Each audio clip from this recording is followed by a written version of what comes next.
melakukan pembayaran terhitung sejak yang bersangkutan mendaftar sebagai anggota. Yang bersangkutan Pak Ngurah ya, itu bekerja di Dinas Kesehatan. Ya, yang pertama Pak, Bapak berarti tidak melayani langsung pasien kan? Artinya tidak praktik langsung. Nah, di PKB yang diperbarui itu kita bekerja di Dinas Kesehatan itu masuk ke dalam pengelola ya, masuk. Jadi dia masuk komponen dari praktek profesional. Oh iya. Silakan dibaca di buku PKB-nya. Oh iya Pak, mohon maaf Pak, saya mungkin kurang update dengan informasinya. Ya. Baik. Kalau misalnya ada anggota yang tidak bekerja, tapi yang bersangkutan melakukan aktivitas lain, misalnya pengabdian masyarakat mengerjakan, pengembangan ilmu mengerjakan, kemudian satu lagi itu, dan dia tidak mengerjakan praktek profesionalnya, maka praktek profesional bisa diisi dengan melakukan menyelesaikan modul yang tersedia. Modulnya adalah modul yang berkaitan dengan praktek profesional. Itu ada di buku PKB halaman belakang. Oh ya Pak. Untuk STR SPK ini sampai batasnya hanya tahun ini aja Pak. Sampai 2020. Ya, sampai 2020 saja untuk yang SPK. Berarti kalau perpanjang sekarang sampai 2025 berlakunya? Kayaknya enggak. Oh enggak, berarti tidak bisa diperpanjang lagi Bu ya? Ya, jadi sampai 2020 saja. Oke. Memang ini terkait dengan CPD online yang terintegrasi dengan STR. Ini sebetulnya kita membahasnya udah cukup lama ya dari tahun lalu. Dan memang banyak yang kami temukan surat rekomendasi itu seperti yang tadi saya sampaikan itu pemalsuan. Itu cukup banyak kami temukan. Nah, akhirnya kami diskusi dengan DPP, PPNI, ternyata salah satu strategi yang bisa dilakukan adalah dengan CPD online ini, seperti yang prosesnya tadi dijelaskan oleh Pak Rohman. Dan ternyata beberapa provinsi yang sudah melakukan CPD online dan terintegrasi dengan STR online ini, itu memang sangat benar-benar membantu kami sebagai validator. Jadi kami tidak lagi harus berprasangka buruk terus terhadap surat rekomendasi yang submit oleh si pemohon. Dan ini juga dari segi waktu kami melakukan validasi, ini juga sangat membantu. Sehingga proses kami memvalidasi yang seharinya bisa 300 sampai 500 pemohon dalam satu hari, itu agak terbantu, tidak terlalu kami harus berlama-lama di depan laptop gitu. Karena CPD online STR-nya ini, surat rekomendasinya ini sudah tidak perlu lagi kami validasi. Nah, hari ini kami menemukan beberapa surat rekomendasi yang diduga palsu. Jadi di database kami, di database PPNI ini memang tidak ditemukan datanya dari surat rekomendasi ini. Dan kami klarifikasi ternyata memang catatan di DPW-nya pun tidak ada gitu. Jadi ini salah satu kekurangan ya atau kerugian kalau kita tidak CPD online bagi kami terutama untuk validator. Nah, sekarang kalau permasalahannya belum melaksanakan PKB online. Nah, ini mungkin perlu di ini ya Pak ya. Kenapa tidak bisa melaksanakan PKB online? Karena PKB online ini sebetulnya sangat memudahkan untuk proses pengajuan STR ini. Kalau seandainya saat ini masih ada yang kami harus validasi. Tadi saya sudah menyampaikan ya di PowerPoint saya ada dua yang berbeda. Kalau yang sudah terintegrasi dia sudah ada tulisan bahwa sudah terintegrasi dengan CPD online. Tapi kalau belum CPD-nya belum online, belum terintegrasi, dia akan muncul surat rekomendasi terlampir. Artinya perlu kami validasi.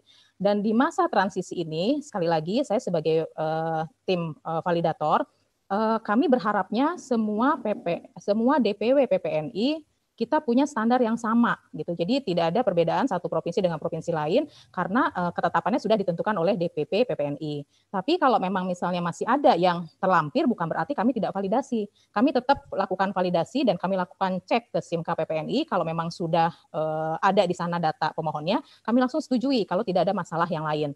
Tetapi kalau ada permasalahan yang lain, ini pasti kami minta untuk perbaiki dan untuk surat rekomendasinya kami minta si pemohon untuk ke DPW PPNI. Untuk sementara itu yang kami lakukan Pak Ernest. Jadi walaupun terlampir itu artinya di web STR itu dia belum terintegrasi, tapi mungkin ini ada fase yang transisi lah ya. dia sebetulnya sudah CPD online menurut DPW-nya, tapi di STR-nya pas kami periksa ini masih terlampir, itu artinya belum terintegrasi. Tapi pas kami cek ke SIM KPPNI, datanya ada, dan itu biasanya untuk saat ini kita terima. Begitu Pak Ernest, sementara jawabannya Pak Jejo. Kan ada tim validatornya ya untuk untuk kecukupan SKP ini. Kalau berarti kan kita nabung ya, misalnya nabung untuk sekarang perbanyak STR-nya, perbanyak SKP-nya. Kemudian tahun depan kita nggak ada lagi mengupload sertifikat-sertifikat yang ada SKP-nya itu. Kalau secara mungkin lihat lagi tujuannya ya, diadakannya atau diperolehnya STR yang ada SKP itu kan untuk mempertahankan kompetensi kita.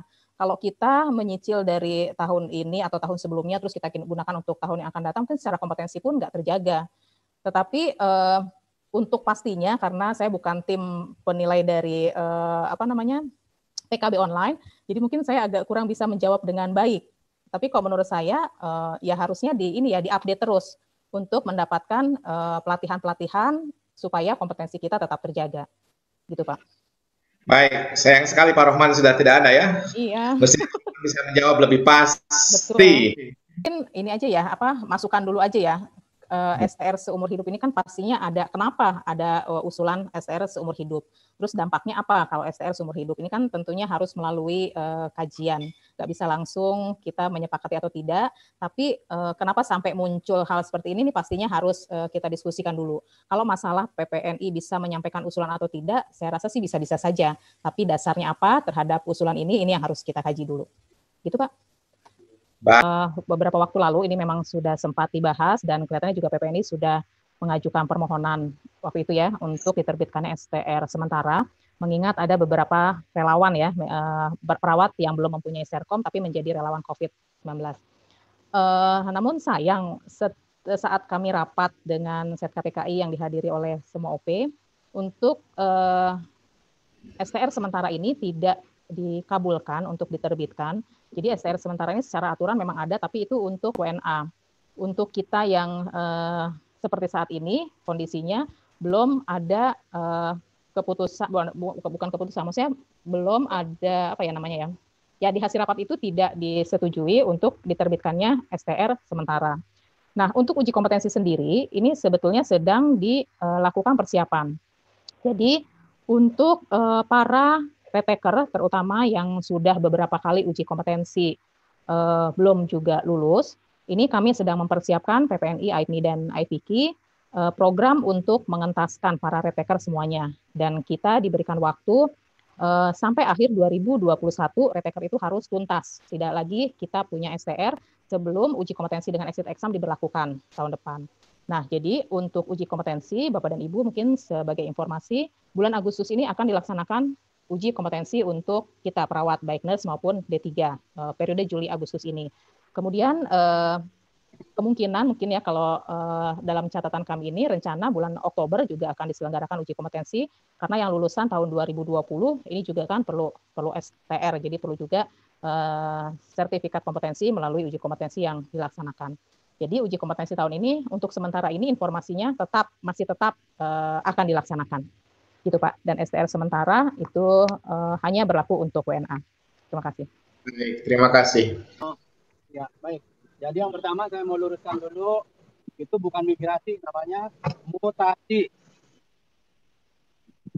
Ya, untuk mutasi syaratnya pertama selesaikan dulu seluruh pembayaran yang kalau belum bayar selesaikan dulu. Setelah itu ajukan mutasi. Di dalam sistem itu kan bisa diajukan mutasi.